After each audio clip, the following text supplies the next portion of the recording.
e cila na solli informacione sa i takon zhvillimit ditës së nesërme të ditës së verës, aktiviteteve të cilat do të ju mirëpresin nëse do doni të jeni në kryeqytet. Por do ndalim në këto momente edhe tek një le themi çështje aktualitetit për ta përmbyllur dhe për të marrë disa informacione shtesë. Ne ishim ditën e djeshme me Sido Barkan, i cili solli informacionet për garën e drejtorit të ri të përgjithshëm të policisë së shtetit, i cili do të zëvendësojë Ilir Prodën, i cili u largua nga kjo detyrë. Janë 14 emra, të cilët tashmë janë bërë publik, mes tyre janë edhe 2 gra për herë të parë, por marrim më shumë informacion me Sidon se si ka shkuar ditën e djeshme, le themi, shpalosja edhe e emrave të tyre në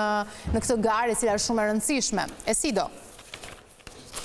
Po, përshëndetje sërish, në fakt janë 14 drejtues pranë policisë së shtetit, të cilat janë bashkuar thirrjes në aplikimin për pozicionin e drejtorit të përgjithshëm të policisë së shtetit, ndërkohë dhe 2 zonja kanë aplikuar gjithashtu pranë portalit të Ministrisë së Brendshme, duke shuar në total numrin e personave të cilët janë bashkuar thirrjes për pozicionin e drejtorit të përgjithshëm të policisë së shtetit në 16 në total. Në fakt 2 zonet të cilat kanë aplikuar pranë Ministrisë së Brendshme janë jashtë radhave të dhe në këto kushte ato do të skualifikohen më njëherë nga Komisioni i Posaçëm pranë Ministrisë së Brendshme, për shkak se një nga kushtet është që të jenë brenda strukturave të policisë së shtetit dhe të kenë gradën drejtuese. Megjithatë, gara do të vijojë për 14 kandidatët e tjerë, ku kuptohet ato akoma në fakt nuk e kanë statusin e kandidatit, por thjesht aplikanti do të jetë komisioni pranë Ministrisë së Brendshme, i cili brenda afatit 7 ditor të gjithë pra aplikantët kanë afat për të dorëzuar të gjithë dokumentacionin e plot pranë Ministrisë së Brendshme, qoftë në postën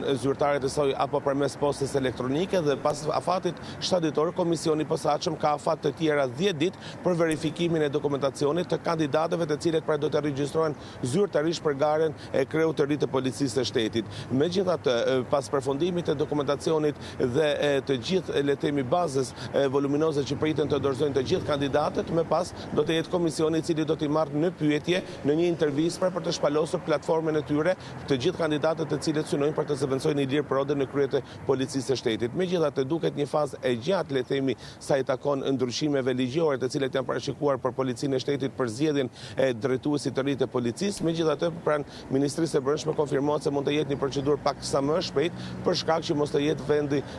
i pozicionit për i drejtorit të përgjithshëm për disa ditë vakant, por të përshpejtohen procedurat që brenda muajit mars të kemi riemrin e ri të drejtorit të përgjithshëm të policisë së shtetit. Mire, Sido, nëse nuk e ndonjë detaj tjetër për të shtuar, do t'ishe kënaqësi ta mbyllim së bashku këtu, jo vetëm këtë bisedë, por edhe këtë javë. Mirë, ishim me Sido Barkan, i cili na solli informacionet më të fundit sa i takon kësaj gare shumë të rëndësishme që është duke u zhvilluar për drejtorin e policisë së shtetit. Ne edhe ditën e djeshme kemi ndarë detaje shumë të rëndësishme që i takojnë kësaj gare dhe zhvillimi shumë të rëndësishëm që ka të bëjë pikërisht me atë që e pret drejtuesin e ri, sepse ka shumë sfida përpara. Edhe ditën e djeshme Sido e ka theksuar që janë në krye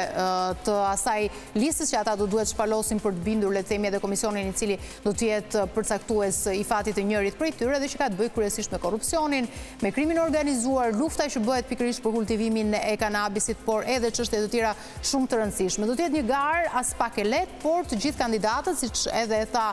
Sido, janë përballë faktit që kanë plotësuar kriteret. Janë disa kritere të cilat ata do duhet të përmbushnin, duke përfshirë këtu edhe atë që është, le të themi, të mos janë të dënuar, të kenë qenë pjesë e policisë së shtetit dhe të kenë shtetësi shqiptare, po eksperiencën e dur. Ne këtu kemi ardhur në fund të programit, ju falenderojmë shumë që qëndruat me ne dhe ju urojmë një fundjavë sa më të mbarë. Ditë të mbarë, javë të mbarë dhe gëzuar ditën e verës.